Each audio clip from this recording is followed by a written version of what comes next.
Hello everybody and welcome back. In today's video I'm in the resort town of Margate and I will be taking you on a tour of an underground temple which has had its origins lost to the history books. The temple itself is called the Shell Grotto, and the best way to find it is to head to the old town that is found next to the harbour. It's full of interesting stalls, pubs, chip shops and vintage stores, but I'll cover more of this later in the video. If you pass the Tudor house you're heading the right way. The grotto can be found on Grotto Hill, about a 5-minute walk from here. Now, to reach the grotto itself is about a 5-minute walk outside of the old town centre. And it's up a back street. So I'm just about to arrive.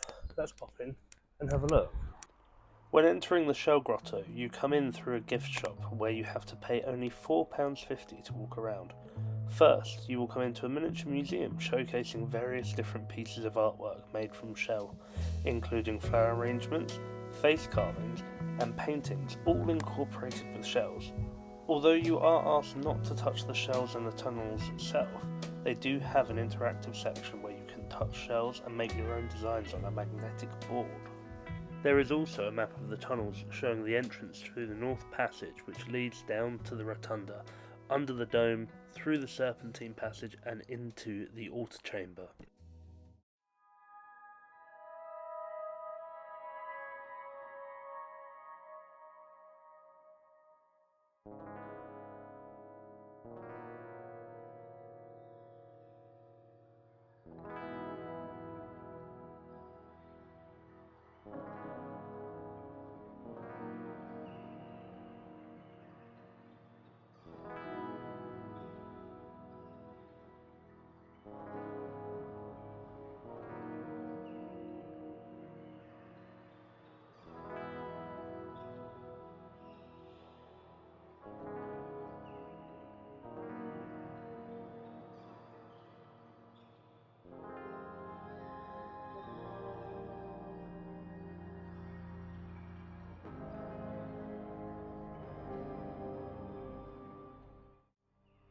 The Shell Grotto is an ornate subterranean passageway. Almost all of the walls and the ceilings are covered in mosaics created entirely by a collection of roughly 4.6 million seashells. It has been claimed it was discovered in 1835. Stories have varied on how it was discovered, but its age and purpose for being built are to this day a complete mystery, with it having the potential to have been built any time during the last 3,000 years. There have been many theories why the grotto was constructed, such as a house of worship, a secret chamber for the Knights Templar or Freemasons, a meeting place for sea witchcraft, a rich man's folly project to show off wealth, although this is considered highly unlikely as usually these are found above ground on large estates, and at the time of discovery the surrounding area was farmland. Some have also questioned if they could be smuggler tunnels, but due to them being so short, this is also unlikely. It is unlikely we will ever know the real reason it was constructed.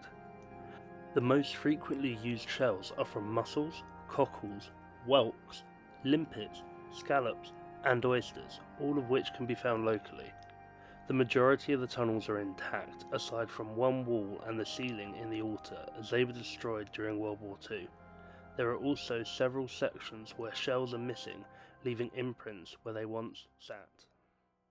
Now I've been walking around in here for about 10-15 minutes, and honestly, it is difficult to put across on camera just how gorgeous it is in here. I'm currently the only person in here, but for the last 10-15 minutes, it's been full of people and children. And the acoustics in here are just bizarre, which is why I'm whispering, because I think if I talk too loudly, it would just echo off the walls and it would create feedback, because it bounces so much in here.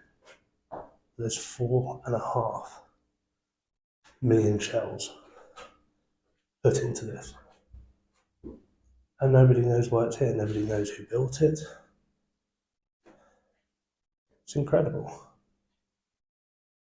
And to say there's so much tunnel in here It's incredible. Right, so although I am done with filming inside the grotto, it wouldn't be right to visit Margate without going to one of my favourite little micropubs, which is out on the Harbour Arm. And there is one more thing that I would like to talk to you all about before signing off on today's video. So bear with and just please watch the end of the video. Margate has been a prominent seaside resort for at least the last 250 years, and although it has seen a decline during the latter half of the 20th century, the town has been revitalising over the last 15 years, investing in the area by building the Turner Tate Modern Art Gallery, reopening the local theme park Dreamland, and reinvigorating the old town section, allowing businesses through the lanes to thrive and bringing holidaymakers once again back to this sunny little seaside town.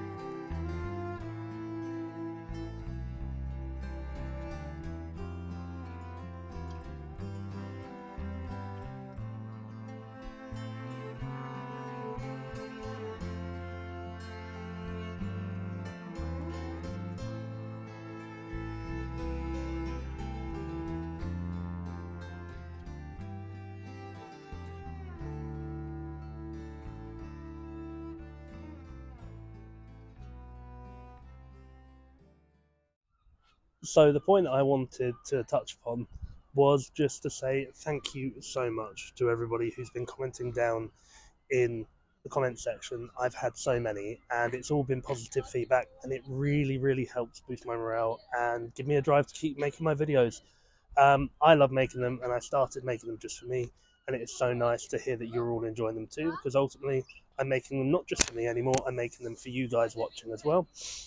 Also, thank you to anyone who's donated to my Buy Me a Coffee page. It is super helpful and it really does help me build the channel and go out there and do more things that I want to do, so that I can give more back to you guys. All the money that is made is put back into the channel to make more videos in the future. And yeah, today has been a really fun one, and I've spent another afternoon talking to people, asking me what's going on and why I'm filming, which is so lovely. So if you've been talking to me today and have subscribed, thank you, and hello, welcome to the channel. Other than that, click here to subscribe, click all around to watch more videos, and I will see you guys next time. Bye bye.